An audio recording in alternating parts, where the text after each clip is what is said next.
Hello साथियों, स्वागत है आप सभी का मेरे एक नए ज्योतिषी वीडियो में। आज हम डिस्कशन करेंगे जन्म कुंडली में प्रेम विवाह योग के बारे में। वह कौन से योग होते हैं कि जातक प्रेम विवाह करते हैं। इस समय का ट्रेंडिंग टॉपिक यही है। युवाओं द्वारा सबसे ज्यादा पूछा जाने वाला प्रश्न यही है। तो चलिए देखते हैं आज के टॉपिक पर डिस्कशन करते हैं। तो मैंने ये मेष लग्न की जनपत्री बनाई हुई है।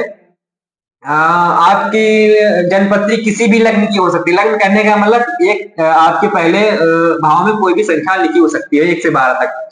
तो चलिए अपने टॉपिक को स्टार्ट करते हैं। देखिए, प्रेम का भाव ये है 5वां। इसका स्वामी बनता है इस जन्म कुंडली के हिसाब से सूर्य। ये पहली इक्वेशन है, ठीक है। विवाह का भाव है 7वां। इसके स्वामी बनते हैं इस जन्म कुंडली के हिसाब से शुक्र। सूर्य और शुक्र का मिलाप इस जन्म कुंडली में कहीं पर भी हो जाए, कहीं पर भी हो जाए, केंद्र अथवा त्रिकोण में हो तो अच्छी बात है, बहुत अच्छी बात है। यहां पर हो जाए सूर्य और शुक्र का योग, सूर्य और शुक्र का भाग्य भाव में, तो ऐसे जातक का योग बन गया। सूर्य और शुक्र का योग भाग्य भाव में बन गया देवगुरु बृहस्पति की धनु राशि में। तो ऐसे जातक का योग बन गया कि हाँ, जातक जो है, जातक की जन्म में प्रेम विवाह के योग बने हैं, प्रेम विवाह के योग बन गए।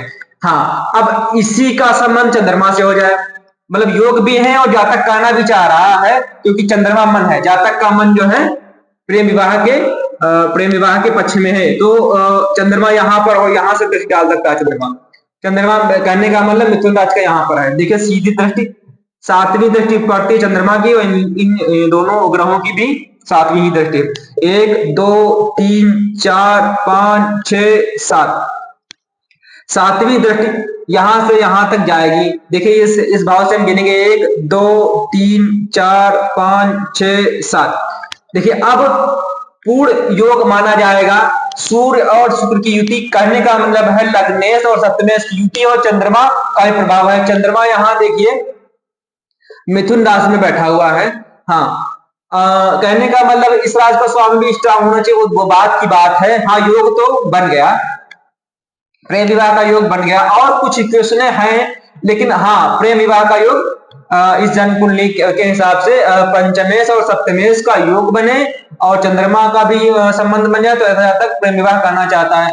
हाँ, अब जातक करना चाहता तो है, पराक्रम कितना कितना दिखाएगा प्रेम विवाह में, तो इस भाव को समझेंगे। चंद्रमा बैठा है, लेकिन इस भाव का स्वामी अगर अच्छा है, कहने का मतलब है स्ट्रॉन्ग है, कहने का मतलब है मूल केंद्र, इस भाव में केंद्र अथवा त्रिकोण में बैठा हो, तो हाँ, जातक पराक्रम करेगा। इसी भाव में मान लीजिए बुध को हमने बैठा दिया, इसी भाव में बुध बैठा है, तो ऐसा जातक तार्किक होगा। बुध और चंद्रमा का युति ऐसा जातक तार्किक होता है, लेकिन वो दूसरा केस हुआ। हाँ, प्रेम विवाह के मामले में ऐसा जातक जो है पराक्रम भी करेगा, प्रेम विवाह भी करेगा, समाज से लड़के करेगा।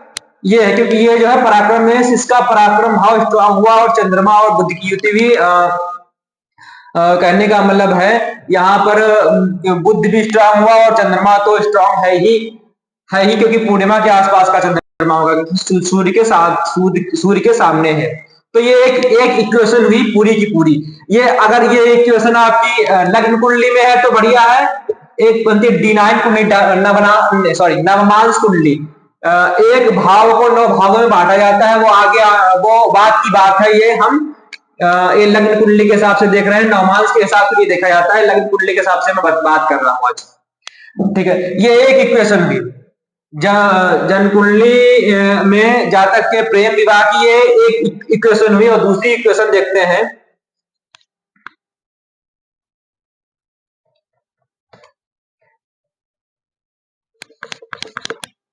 जो श्रीमती इंदिरा गांधी जी कुंडली में थी, वो कर्क लग्न की पत्रिका थी। कर्क लग्न बना लेते हैं, 1 मिनट। कर्क लग्न की पत्रिका यहाँ 4 5 6 7 8 9 10 11 12 सॉरी एक, दो, तीन, हाँ, कर्क लग्न की पत्रिका हुई। इस भाव के स्वामी बनते हैं लग्नेश। चंद्रमा स्वयं मन है।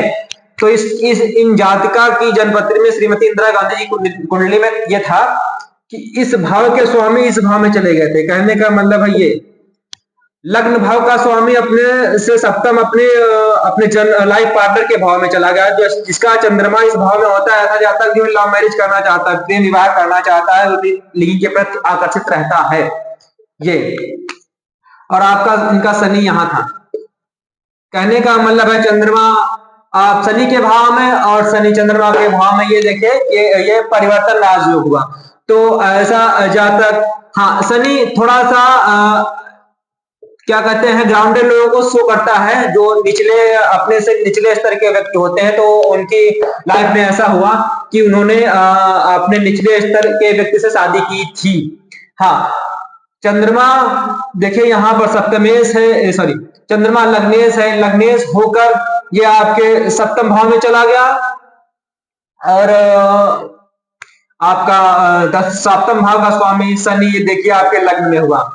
तो ऐसे ऐसा जातक इनका देखिए पंचमेश मंगल है। मंगल यहाँ था शायद, कुटुंब के भाव में बैठा हुआ, ये भी शादी का भाव माना जाता है, क्योंकि इस भाव से ये कुटुंब का भाव है, ये शादी का सहायक भाव है। जब आप जब जातक की मैरिज होती है तो उसके कुटुंब का भी वृद्धि होती है, तो इसके लिए कुटुंब का भाव माना जाता है।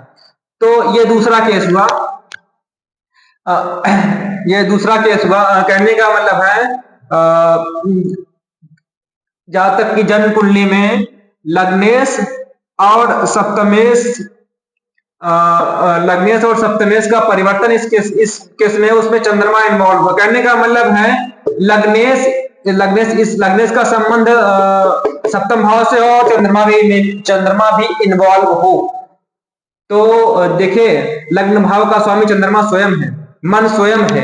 तो ऐसा जातक तो प्रेम विवाह करना चाहता ही है। लग्नेश यहाँ पर हुआ चंद्रमा और सप्तम भाव का स्वामी हुआ शनि, आपस में इनका परिवर्तन बन रहा है। वो दूसरा केस हुआ कि चंद्र शनि का योग जो है परिवर्तन योग, विष इनका योग जो है विष दोष रहता है, आपस में दृष्टि है, थोड़ा सा मानसिक अशांति तक हो सकती है। वो दूसरी केस है, वो दूसरी बात है।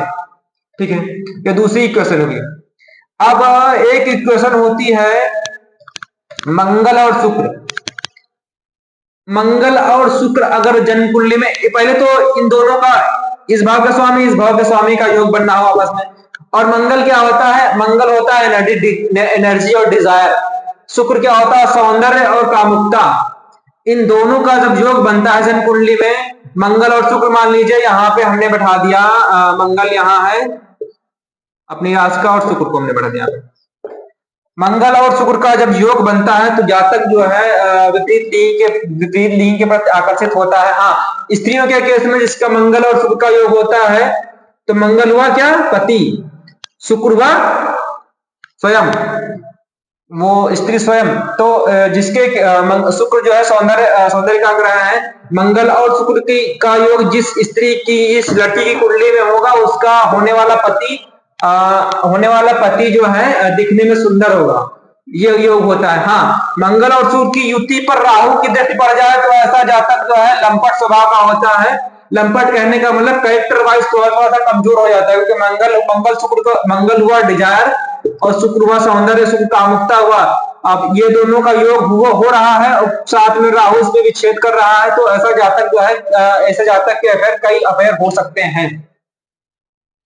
ठीक है, कई अफेयर हो सकते हैं, गुप्त अफेयर भी हो सकते हैं, इस भाव का भी इन्वॉल्व होगा। वो दूसरा केस हुआ। हम मैं थोड़ा सा अलग ले गया हूं टॉपिक को। हाँ, मंगल और शुक्र का योग हो, सिंपल से जान लीजिए मंगल और शुक्र का अगर योग है और इन भावों का भी इन्वॉल्वेशन है। मंगल और शुक्र, मंगल देखिए यहाँ पर ये है और शुक्र, सॉरी, मंगल इस राशि का स्वामी है। कहने का मतलब ये वृश्चिक राशि है और ये शनि, इनका भी कहीं संबंध बन जाए। चलो यही बैठा देते हैं, कहीं यहां बैठा दें शनि। शनि देखिए उच्च का हो गया यहाँ पे। हाँ, अब जो है क्या करेगा जातक? मंगल और शुक्र का योग है। मंगल देखिए आपका पंचमेश है शनि, शनि आपका क्या है, सप्तमेश है। मंगल और शनि की युति बनेगी, शनि यहां पर दृष्टि डालेगा उच्च का होकर, शनि उच्च का होकर यहां पर दृष्टि डालेगा मंगल पर, और साथ में आप विवाह के कारक शुक्र को भी, तो यहां सब दृष्टि डालेगा। तो ऐसा जातक शादी करना चाहेगा। हाँ, अगर चंद्रमा का इन्वॉल्वेशन यहाँ पर हुआ तो ऐसा जातक, ये देखिए योग बन गया, चंद्रमा को भी बैठा देते हैं। मान लीजिए चंद्रमा भी यहाँ बैठा है, चंद्रमा के भी कहीं पर भी योग बन जाए, यहाँ पे चंद्रमा बैठा है या मान लीजिए यहाँ पे चंद्रमा बैठा है, तो ऐसा जातक विवाह करना चाहेगा, विवाह सफल भी होगा। पराक्रम से अगर अच्छी स्थिति में, तो वो आप जातक से सॉरी समाज से लड़के ऐसा जातक लव मैरिज में जाता है, और लव मैरिज सफल भी हो सकती है। हाँ, थोड़ा सा प्रॉब्लम यहाँ शनि की उपस्थिति से होगा कि जातक जो है उदासीन रहेगा कभी कभी इन चीजों को लेकर, लेकिन कब जो है मंगल शुक्र का, अगर मंगल शुक्र डिग्री वाइज अच्छे हैं, ये अच्छी स्थिति में है, तो ऐसा जातक जो है लव मैरिज करेगा और सफल भी होगी। हाँ, ज्योतिष जो है गूढ़ रहस्यमयी सब्जेक्ट है। एक एक सूत्र इसमें जो है उल्टा लगता नहीं है, कहीं से दूसरा सूत्र काट देता है, लेकिन कई कुंडलियों में शोधित किया जाता है तो समझ में आता है हाँ चीजें ऐसे होती हैं।